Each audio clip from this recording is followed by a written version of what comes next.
Well, good morning, John, and thank you for um, doing the interview. Oh, good Um, morning. so let's start with the very beginning. Tell us where you were born and when. So I was actually born in Lake Mary at the Arnold Palmer Hospital, and I spent most of my childhood life here, actually in Palm Coast. I lived a couple years. I wouldn't really remember back in Apopka until I was about 6 years old, though. But after that, I was here. When were you born? Your precise date of birth, 1992. and that was what day? Oh, January 1st. January 1st, 1990. Yep. Yep. All right. What is your current job? I am a self-employed business owner. I run Odd Job Connection, which is moving and junk removal hauling. How long have you had that? Uh, I started doing it back in 2015, but it formally was founded in 2017. Explain what led you to do that particular kind of job. So the casino I worked at in New Hampshire at the time shut down, and I started doing little odd jobs on TaskRabbit and Yelp. Was doing Uber rides, and I was like, you know what, this is actually kind of working. I was having a better quality of life financially, and just stayed into doing that. I noticed in your background that you posted that you were in casino work for several years.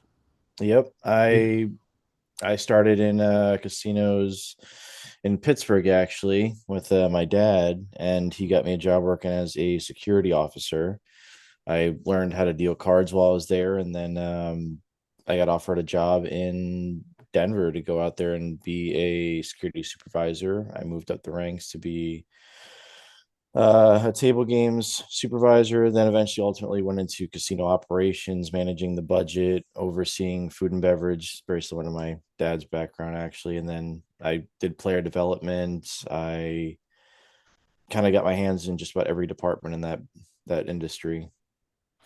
And how many employees do you have today? It's still a small business, so I employ about 12 people right now. All right. Um, this is obviously a nonpartisan race, but what is your party affiliation? I lean Republican overall. And you're registered? Registered Republican. Okay. So how have you specifically prepared yourself to be ready to succeed on the council from day one? Um, so I think it goes with my background. I kind of just learned how to do financial development, budgeting, things like that. I have been following some of the meetings. I've been out on the road actually. I do a lot of Lyft rides, Uber rides in my free time, and it's pretty clear the problems that we're having, and they're not being heard. There's no fixing of the swells here. They're not working on the road structures, things like that. And those are some of the critical founding points of this area here. I mean, I actually saw firsthand what can happen when they go unfixed because I lost a car to flooding about a year ago. So um, it needs to be changed. What city documents have you studied to prepare? City documents. I I haven't gotten a chance to look at every document yet. The There, budget? I'm trying to figure out how to get access to that actually still. I haven't seen the budget stuff just yet. I'm hoping that I can get a more clear thing with that. I'm working with a few people to get that information on how I can oversee that. Um, are you saying you're having trouble getting the budget? Yeah, I've had like somebody send me a link to it, and I'm trying to figure out if that's actually a current link. It looks old, so I don't have that actually in front of me.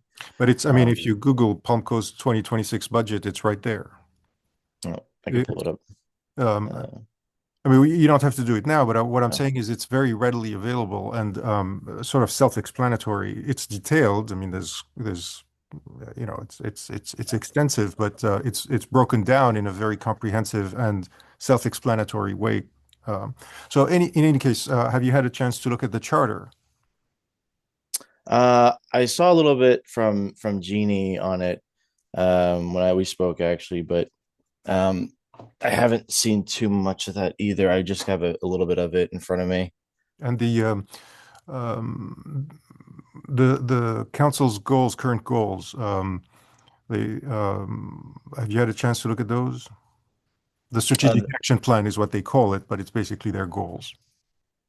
no, I just have been listening to the meetings. I haven't actually seen anything posted about their goals. I just went to a couple meetings and reviewed what they're saying, what's going on currently, Okay. things like that. So tell us about what character flaw you may have um, in the context of, a public official. You're sitting up at the dice. What sort of character flaw might be getting in the way of your effectiveness?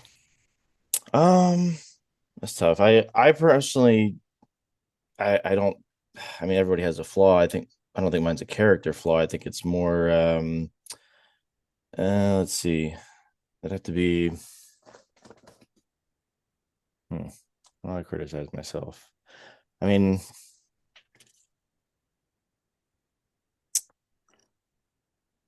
I guess. Hmm, I don't really. I really can't think of a big flaw. I think maybe my biggest issue is I need to gain more experience, and that might be the biggest thing. I know I'm the newcomer in the politics here in Palm Coast, so I think maybe some experience would help. But I'm a great listener. I'm quick on my feet. I know how to pivot and learn how to answer and listen to what people have to say. That's pretty much the follow-up here is what unique perspective you would bring to this council, particularly. So my perspective is it's similar to running a business. I know how to zoom in on when I have everything in front of me. I know how to zoom in, look at, hey, where is this going? What are we doing here? Why is this happening? How is this benefiting the residents? Um, but just basic common sense stuff like that. If people aren't using it, if it's not needed, and that's something that we're going to need to do if uh, the tax break ends up hitting us in November on that ballot. You've been here pretty much most of your life, so you probably know the public officials who are in office today. Who among them would you consider a model of leadership? Oh, it's Rick Staley. That's hands down. He's a phenomenal leader in the community. I mean, every day they keep our community safe, and I think we need to look at really making sure every day that those guys have everything they need to continue to do the job that they've done. I mean, we're one of the safest communities in Florida, and uh, it's all thanks to those guys. So Do you have a relationship with the sheriff? I don't. I got to meet him briefly, I think, at the last event that I attended, but we haven't actually spoken too much yet. And then among elected officials who serve on councils, on governing boards, who might there be? Hmm. I've looked up to people like Pennington, Pontieri. I think they are really great people in the community to follow and learn from, and I think they've sent a great message and done a great job actually over the past few years. What letter grade would you give the council at this stage, looking back over the last couple of years? Oh, a letter grade. I'm gonna go with the C. That's pretty mediocre. Yep, I'd say it's pretty in the middle, because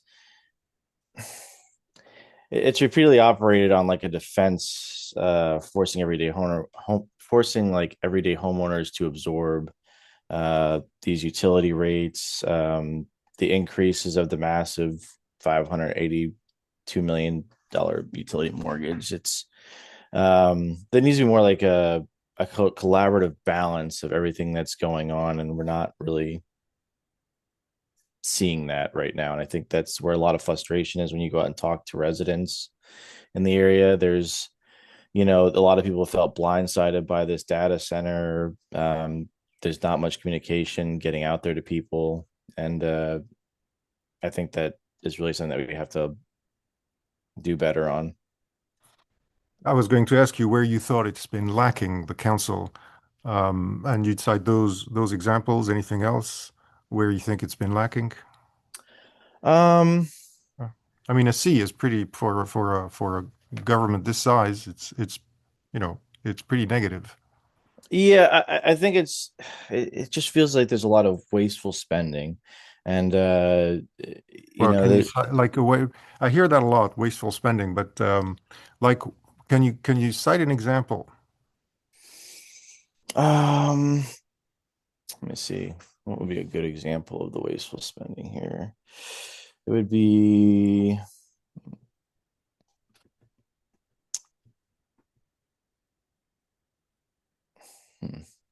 try to run through my head here. Well, there was one thing that stood out to my mind. There was a video that came out recently too of some employees that were sharing something at the city hall, and they were just dancing around. I don't even know what the point of the whole video was. It was something that was going on in the office, and it kind of had me wondering like why that was even happening. Like why aren't we working? The whole video was just it seems like workplace drama, and it was posted all over social media, and I'm just like, why aren't we proactively doing things? Like we're just kind of spending time in the office just screwing around. So that was it. Just seems like there's like a maybe there's an overstaff issue or something. Maybe we don't have enough to do for these people, and we could put that money to our sheriff's department or fire department and things like that. So Other than obviously, I have not seen the video and I'm not sure exactly what the context of it was, but is there something more substantial that is recurring, a program, um, something that runs into the six, seven figures that would go toward, what you call wasteful spending? um well, I'd probably have to again, it goes back to that budget question. I have to review the actual budget itself and see the numbers in front of me to and really zoom in on it.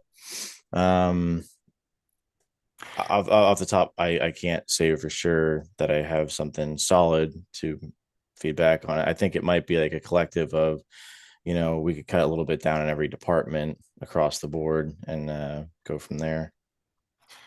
What would you consider to be more positive achievements of this council? Where has it excelled in the last couple of years?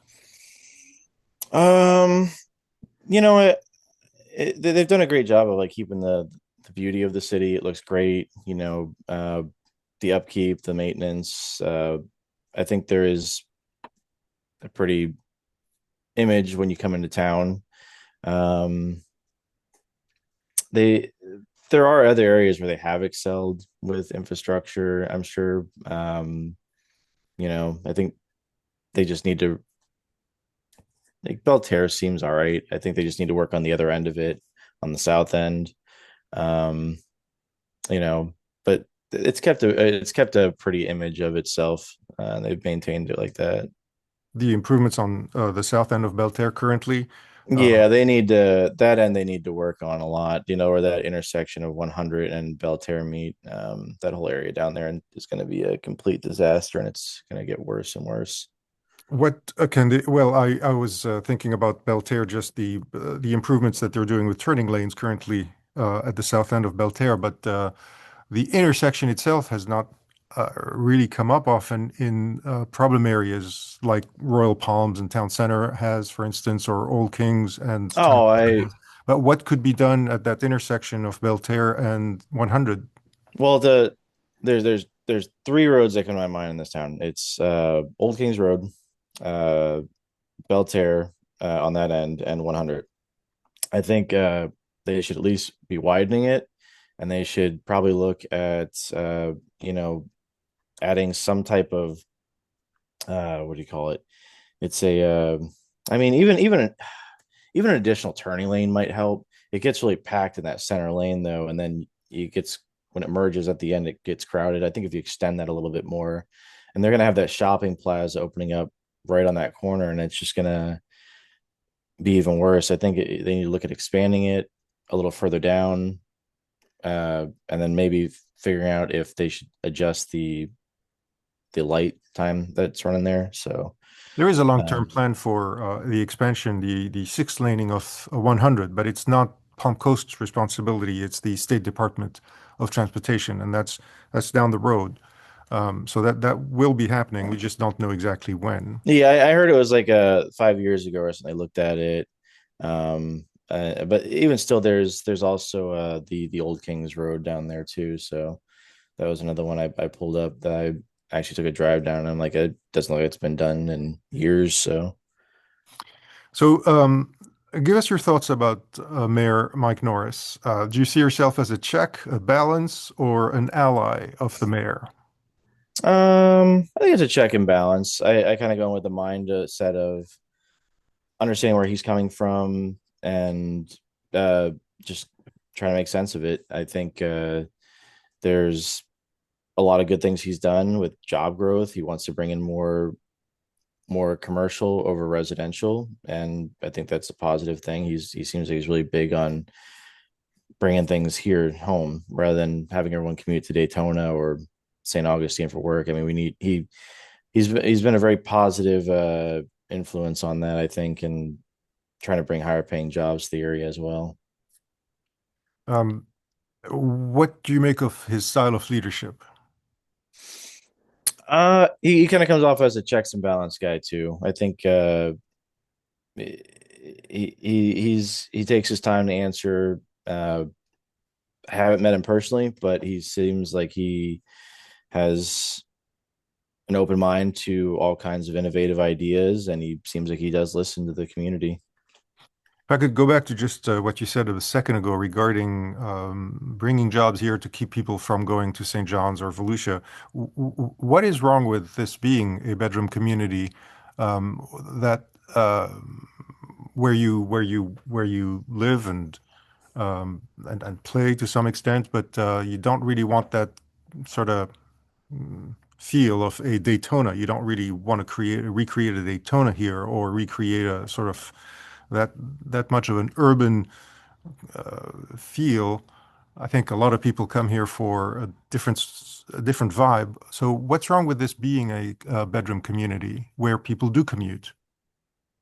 Oh, I mean, it is a great community the way it is set up and everything. It's just it doesn't offer uh long-term career growth. I mean, we're building doubles of Chipotle's and Chick-fil-A's and these things and stuff. But we don't have anything where people can go and actually excel in a real good career. I mean, started uh when I finished high school, I looked around, I got a job at Ross for a little while, and I'm like, this I can't live off this. And uh I ended up moving out to Tampa in a bigger market for a while, just so I could try to move up, and then ultimately ended up going to casinos years later and moved around a bit just to make an actual living. I think I looked around even recently online, and I mean the hammock pays some of the best for entry level jobs, and it was like $17 an hour. But I went and talked to some people there, and it's like that's still not really enough to afford to live here on. And that's the highest paying that I've Mhm. seen for entry. So So the next question was going to be about the strategic action plan, the goals of the council, but let's approach that from what you know, even though you've not read the plan itself, just from what you know. What are a couple of goals that you disagree with, or a couple of approaches that the city has taken that you disagree with, a couple that you do agree with, and then a couple that you would bring yourself originally as a new council member? I'm sorry, you said a couple goals that I would bring and a couple goals that I don't agree with of theirs right now. A couple that you don't agree with, a couple that you do agree with, and then a couple that would be your own that you could bring to the table. Well, I know for my own goals, I think that we need to look at what kind of businesses we're bringing in here, what we're doing. I would have I would have loved them to have looked at that data center. I mean, it looks like the data center snuck in. They're trying to uh, build up, an additional part of that later on. It looks like that was their real goal. You realize I would that have, there was no sneaking in this case, in the sense that they took advantage, both the city and the data center, of a secrecy clause in the disclosures of certain types of businesses that have um, state incentives or things to that effect, where they could, for up to 2 years, not disclose their plans. yeah, they kept under like a certain So, size is in a what I sense, read. well, it was, you're right. I mean, we could call that sneaking. Yeah, that's Yeah, what I meant is that's like right. they just Yeah. kind of snuck in and stuff like that. I mean, it's just a lot of things going on like that. I think that are just things that they need to probably look at. But I mean, many ways, my main point was I think the goals I have are working on bettering the roads. We need to bring in real commercial jobs that are actually going to help grow the city. Um, there's a lot of swales that need to be cleared for flooding issues. They the residents seem to feel like they're being listened to, and it feels like you talk to these people every day with that stuff, and it's not actually happening. I mean, utilities is a big one. The debt increase, the loan we took out for all the water system here and everything, things like that. Would you have opposed that increase, the utility plan that they adopted? I don't think I think the way right now, no, probably not. I think we should have found ways to better prepare for the impact that's going to have on people. Um, that kind of money should be coming from growth building. Just to These clarify, when you say probably not, you said you would probably not have approved it, no, or you I would would have approved it, no, I wouldn't have. I mean, not have approved it. Okay. I wouldn't have. I mean, it needs to there needs to be that's getting poured onto the people, and it's just pretty rough. It's been one of the hottest topics to talk about is why that money is being put on the people that are living here and not the future developments and stuff like that are coming in. It's a balance. I mean, to quite an extent, it is, because future impact fees are going to help balance out some of the expenses. But the city being under a consent order with that wastewater treatment plant in the Woodlands, how would you have dealt with that and the improvements that are mandated by the state, if not with the utility plan or a utility plan that they approved? I missed that first part. You said, how would I have dealt with? The fact that the city is under what's called a consent order, meaning that the state has come in, the Department of Environmental Protection has told the city, you are required now to fix the wastewater treatment plant, one, because it's going over capacity, and in some cases when there's big heavy rain events. So the city has no choice but to comply with that order from the state. And in order to do that, it had to have a plan. So, how would you have complied with the state's order I without the utility plan? Well, I think you can do it in sections. They took out the whole thing all at once. I think you could have at least done it in portions and figured out how to figure out that bill over time with new development. Like if you do a section here, you continue to upgrade it. I don't think they have to do it all at once. So that, a lot of that could have came from developments and growth over time. We're rapidly growing, so that a lot of that money could have came through for that. I thought of some things they could have done with even code enforcement to raise money. They could have let people bring RVs and boats back home, issue permits for that or something.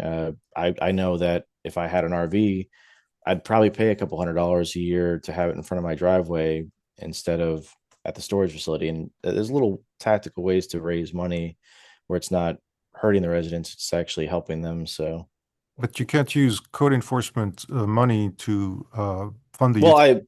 I meant there's probably a way you could have created like a permit system or something for that, but maybe not through code enforcement. But it's something that they handle right now. If I park my RV there or my boat, that's something that's going to get a code enforcement label on it. But maybe the city could have issued some type of uh, permit for those kind of things to raise money. For utilities? For anything the city needs, like raising money for that might be an option for a while. Okay. Um, Tell me how you will vote on the proposed homestead exemption amendment.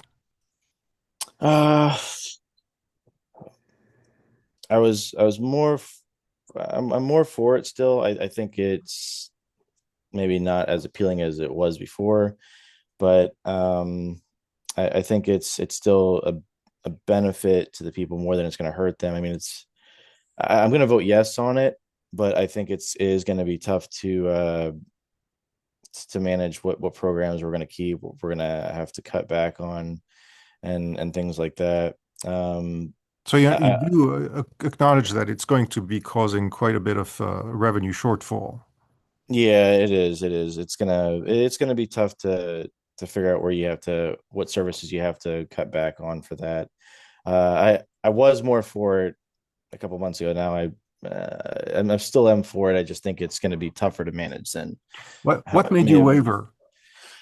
Uh, I think a realization of just how much money we're going to lose and where we're going to regain that, and the process on how we're going to actually recoup some of that money, and what they don't seem like they have an actual uh, plan to make up some of this money, and it's so much that it's going to cut really deep into some budgets. To where I entire it feels like entire things could be lost, like in like a library or just important town needs and stuff like that. And yet you're still going to vote for it.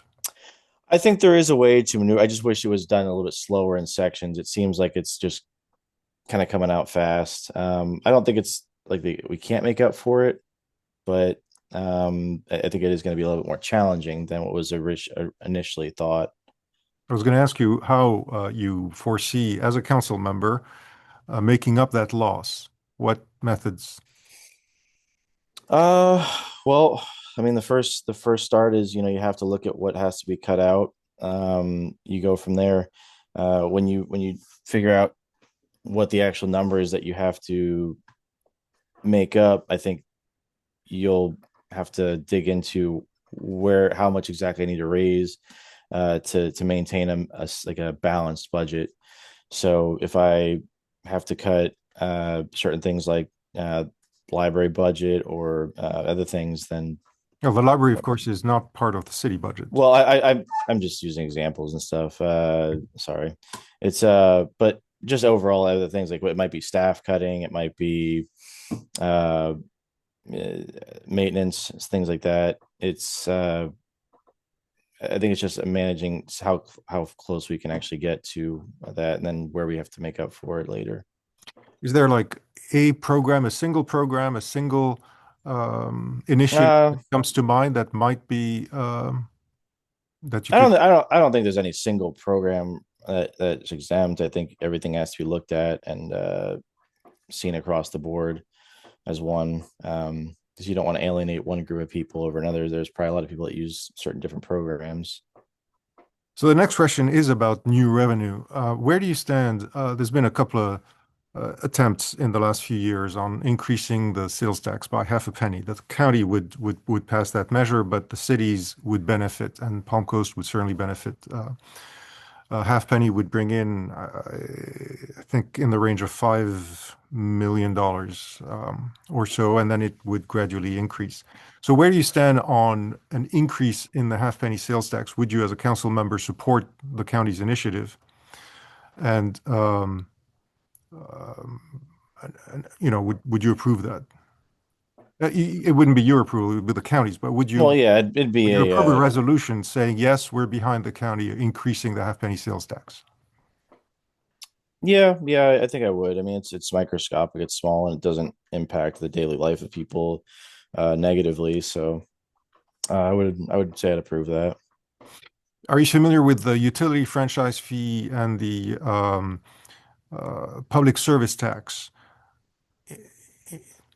Uh, those are two taxes and fees that almost every city in the state has. Palm Coast does not. It's one of a handful of cities that does not. Now, what this is the city gets to levy an extra tax and fee on, or fee, or both, on utilities like FBL.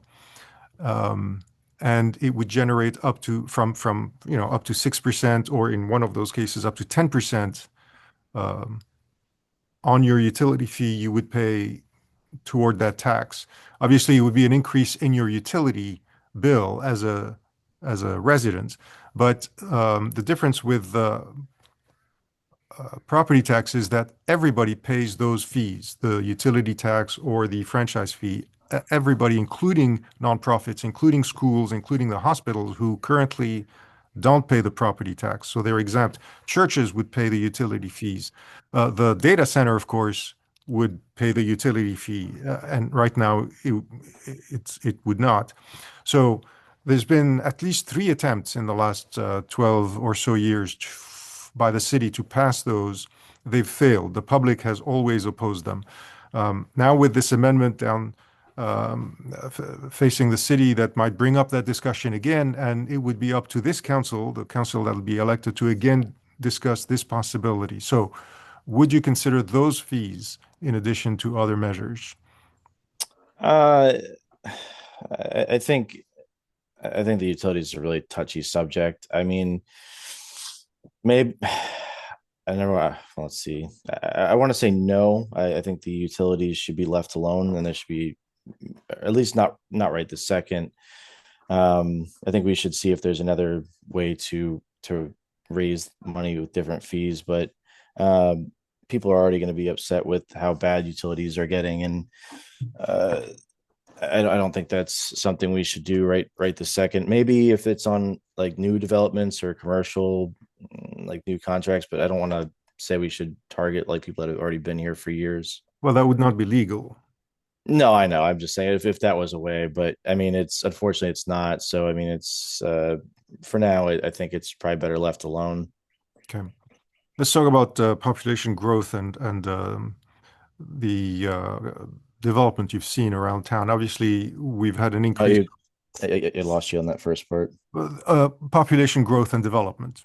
Yeah. So we've had a net increase of 16,000 people between 2020 and 2025. I think it's slowing down now, but evaluate the quality and quantity of development in the last few years.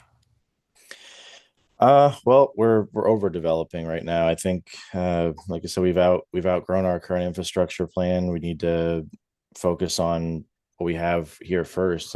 Entire neighborhoods feel like they're being neglected. There's a lot of flooding issues, and if they keep building, and it's causing flooding problems. So I think that we need to focus on what we have here first, and then the new things coming in.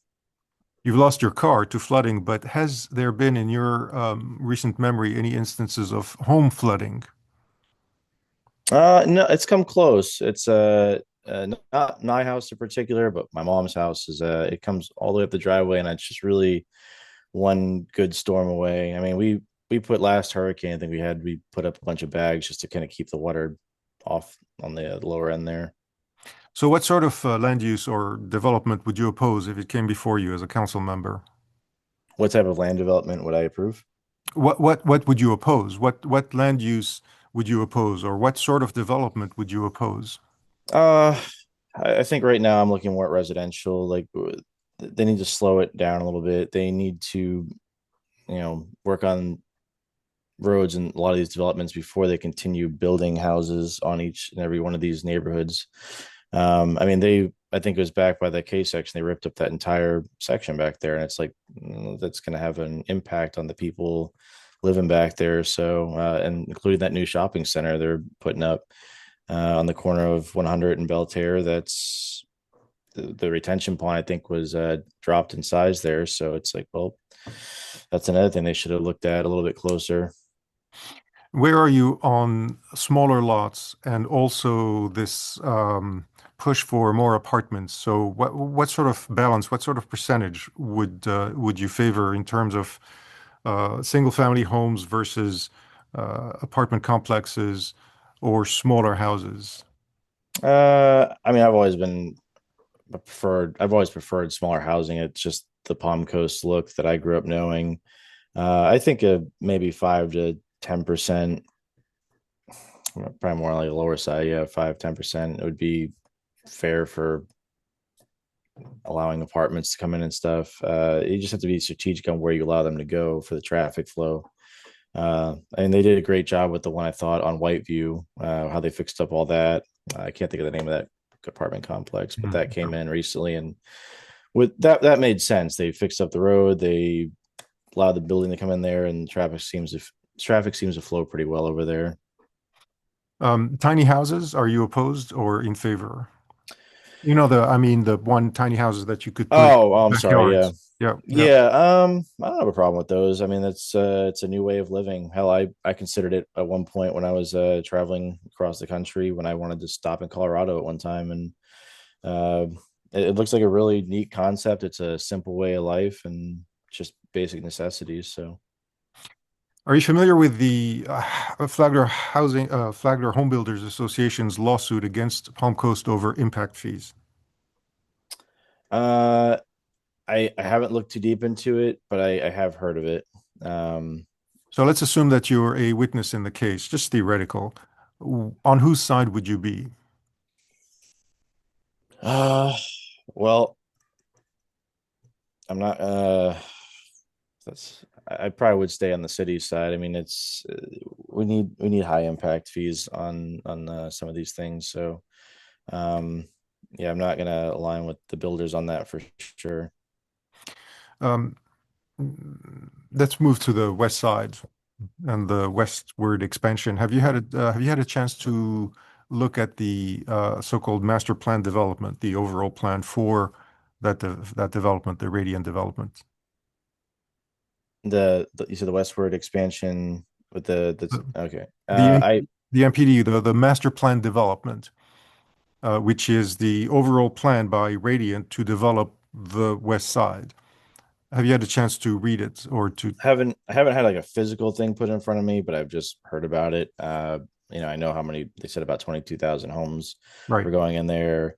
Um, I've heard a little bit about the flow problem that they're going to have there. So The what problem? the traffic flow issue is going to create the burden on the utilities with the power grid and stuff like that. I heard that's going to be a bit of a thing going on. So Are you supportive of the plan as it stands now? uh I'm more on the no side with that. Uh, I think they just because of how it was done. I don't feel like it's generating as much money as it could have for the city initially. So I would say Well, what do no. you mean by that? I like wh- Uh, that they could have. I'm against like well I'm for bigger impact fees actually. I know there's a whole thing going on with that, but they could have put more on these developers. They could have raised the fees actually on things like that. I mean, we but weren't they ready. have. I mean, that's why the HBA Well, is. I think it could have been. I think it could be max. Like I'm more of like a maximizing it kind of guy. So But they did. uh, They actually have the reason the HBA is actually suing is because the city doubled over the legally allowable limit of impact fees. In other words, they were limited to 50%. They went to over 100% increase in impact fees. And that's hmm. why the HBA is suing. So they did max out as much. I mean, they went beyond the max for these new impact fees. Well, it's one of those things like they still could have held it off a little bit longer until they fix some of the roads and stuff like that. I mean, 100 is still not done, and the end of Belterre isn't finished. This is more just a traffic flow issue and things like that, really. Because there's also like another issue I've heard here too is there isn't much for public transportation to take a any of the weight off these roads either, so they need to work on that. When you're saying holding off, you mean holding off the western expansion Yeah, until. I would have held off a little longer at least. I mean, that's probably more what I would have done then. How do you handle a property right approach by the developers saying, well, we've actually been um, entitled to develop the West Side since 2010 when Palm Coast approved the initial development plans, which were really half the size. What they're actually asking for is doubling the number of housing units. How do you tell the developer, well, you do have property rights, but we want you to hold off? Well, I mean, it's just basically like, hey, we can't handle it right now. I mean, it's one of those things like there's no way to make this work. It could even cause like safety issues and things like that. I mean, we have an increase in accidents. Our roads need to be redone, and why are we going to jeopardize the safety and stuff of other people here? So I would have looked at it as something like that. In fairness to the city, nothing compels the city to approve the MPD. It is a change in the plans by the developers from 2010. So they have that plan in place. They can go forward with that plan. What they're wanting is precisely to double the development. And the city is fully in its right to say no to that. So I'm not implying that the city doesn't have that right. Hmm. But so your position is um, exercise that right on the city's part and focus on the east side, focus on the Yeah, existing. yeah. Sorry. Yeah, I would have say focus on the east side first. But it's one of those things like we need to catch up. We've let too much happen over time, and um, Okay. yeah. Yeah. So we've been talking about traffic here and there. It is routinely one of the top issues that residents complain about. What would be your solution? Sorry, my solution to traffic. Yes, to the traffic. Okay. Yeah. Uh, well, a lot of it too is expanding the lanes, maybe stretching out roads a little bit. I think if you add some turn lanes that were a little bit further down, that would help out. Um, Maybe looking at some of the time relays on the traffic light system there. But even Old Kings, I think I've used as an example. That's one of the main alternatives to the highway to go down. So you need to probably look at expanding things like that. I think just redoing the lane system would be one of the biggest parts there. So And how would you fund it? How would you pay? uh, that comes with future growth that's coming in. So any future projects coming in, like new homes, new commercial, I think a lot of that needs to be put on newer developments to pay for that. Which you said you would slow down the developments. Right, but over time we could still use that and take it slower, things like that. Let's talk about policing. 10 years ago, the police budget in Palm Coast was $2.7 million dollars. It's now uh, $13.6 million dollars. So that's a 400% increase in 10 years. The fire budget was $7.9 million dollars 10 years ago. It's now $16 million dollars, which is a 102% increase. The city's population in that span has increased 23%. So how are those increases in the police and fire budgets sustainable or even defensible? Uh, well, they it is a thing where I think our safety comes first and things like that. But we need to look at maybe some more innovative ways to slow down that increase a little bit. I know somebody proposed something about there's an idea of bringing in some drones rather than any type of helicopter system or anything like that. I read that that would be a better way to maybe oversee some of what's going on. The drones have been brought in, by the way. Yeah, There's a drone system. somebody mentioned. I think somebody mentioned that, and I thought maybe adding. It looks like it's a good idea, and that might be a future expanding thing that we could do too, to just focus on that. It kind of gets more eyes out there without having to add more uh, uh, like staff itself. So Well, the idea um, of the drones, the way that the sheriff has explained it, is they actually get to the scene faster to put eyes on it in order to prepare the grounds for yeah, the deputies to make it safer for them to operate. but Yeah, it's it's to manage how it's done and everything. I but it's get not it. planned as a reduction in personnel for obvious reasons. I mean, the idea is to put eyes on a scene, but not but you can't necessarily reduce the amount of um, deputies that respond to a scene. Right. No, you can't. But I mean, it's at least it's like it's preparing them so we may not need as many as or something as many as thought for that scene or something versus maybe oversending. So it might help with not having to stretch as much. But Um, yeah, go ahead. no, but no, that's all I was trying to explain is like it might just help manage our staff better so that we don't need to oversend or undersend. And at this point, you are not in favor of an independent police department for the city, or are you? Uh I'd say no right now, and a lot of that just comes down to can we actually afford it? Okay. Um, So the last question is, as you could see, it's about your just whether you've ever been charged with a felony or a misdemeanor anywhere in Florida, in the state, in the country, other than a speeding ticket, Nope, just a speeding ticket. and whether you faced any civil actions other than a divorce, like Nope. Nope. bankruptcies, anything like that. And then, No, no. oh, I mean, there was the only thing I ever had was a we went to court in a civil case, but I won that. So, what was that about? uh, an ex-friend tried to make a claim against me in court that I was harassing. It was a harassment claim, and I won it because it was actually so ridiculous. I literally just showed my Pokemon Go account.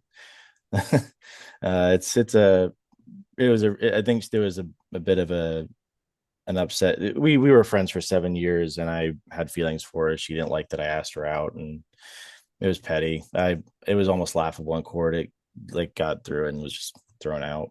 This was a civil action or a criminal action? No, it was a harassment. Like what do you call like a harassment case or something? But it wasn't an actual. It was like a petty court case. And it was Uh, here in Flagler in this circuit? no, this was while I was staying up in Massachusetts, Okay. but Roughly what year did this happen? 2024. And And so the disposition was, she claimed that I'm sorry, it's really this messed up. I sent 7 texts over 5 months that I said I was sorry for what happened on a vacation that we went on, and um, my Pokemon Go account appearing near her house because there was a gym that I took over. If you know the game, it's a little easier to explain, but there's like a little gym you put your Pokemon in. We lived about what was that? We literally like maybe 7 or 8 houses apart from each other. I had to drive out that way, so me driving by her house was harassment, and yeah, it ended up being just completely thrown out of court because of how petty and ridiculous it was. It was more just her being upset over the end of our friendship.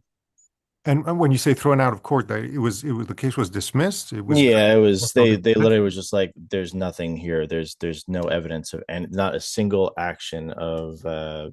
anything improving harassment, so it was just tossed out. And then in your professional life, has there been ever any demotions or disciplinary actions by professional groups or anything like that? No, the most I ever had was I was let go from 2 different casinos because they both had shut down. I got laid off in California, and I was one of the first cut. And then it happened again in New Hampshire at another one where I got cut because they shut down for a month for renovations. So I was laid off with the intent of being rehired, and All right. I obviously wasn't going to wait, so I went and found something else. Well, that's it. Thank you very much. I appreciate the time you took, and best of luck with the rest of the campaign. All right, well, I appreciate it. Thank you. Thank you.